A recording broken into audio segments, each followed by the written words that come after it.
Okay, so my name's Alan Joshua Magdanel. This is for my Chem 1001 lab class. Um, for this aspirin synthesis lab, we'll be using a variety of materials. For glassware, we'll be using a 50 milliliter Erlenmeyer flask, a 250 milliliter beaker, a 100 milliliter graduated cylinder, multiple large test tubes, a watch glass, a glass stirring rod, and a filter flask. Other materials that we'll be using are plastic pipettes, filter paper, rubber ring, Buchner funnel, plastic weigh boat, ice, tap water, and deionized water. The two chemicals we'll be using are salicylic acid and acetic anhydride. The salicylic acid will be formed of a white powdery substance, and the acetic anhydride will be in the form of a liquid. In this reaction, the salicylic acid will be the limiting reactant.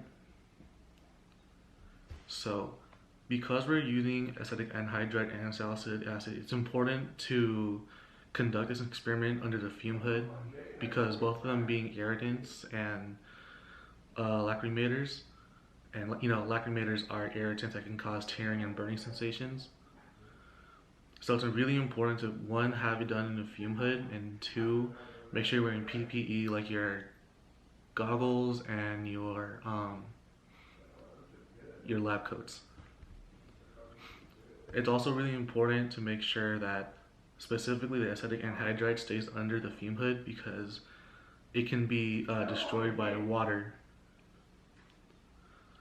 So the first part of the procedures is setting up the vacuum filtration equipment, and this is going to be done by taking the tube from the house vacuum and connecting it to the filter flask.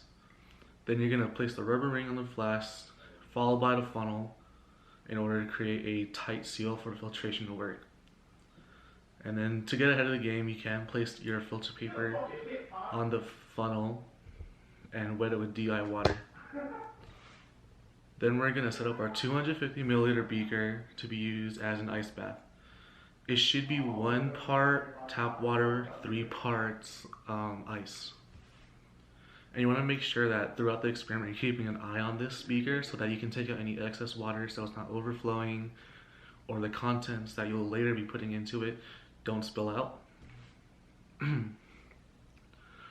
So after that, we'll fill a few of the large test tubes with about 60 milliliters of deionized water, giving it some leeway, and then placing them aside.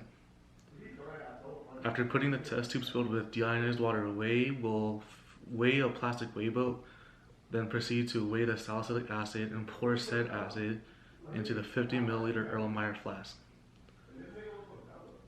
After that, we're gonna add approximately 1.082 grams per milliliter of acetic anhydride into the Erlenmeyer flask, and immediately add the concentrated acid catalyst and begin stirring for about 5 to 8 minutes until a paste is formed.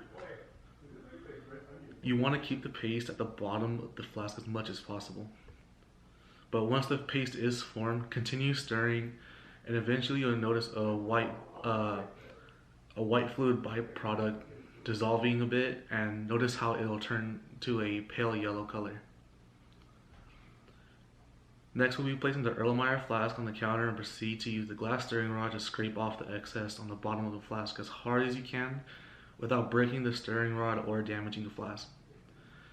Doing this will force crystallization to occur, and then while we're still stirring, the aspirin will form in the liquid byproduct.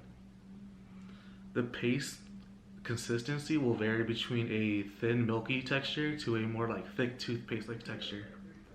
And remember again, the stirring process can take some time, so try to be patient and just be observant.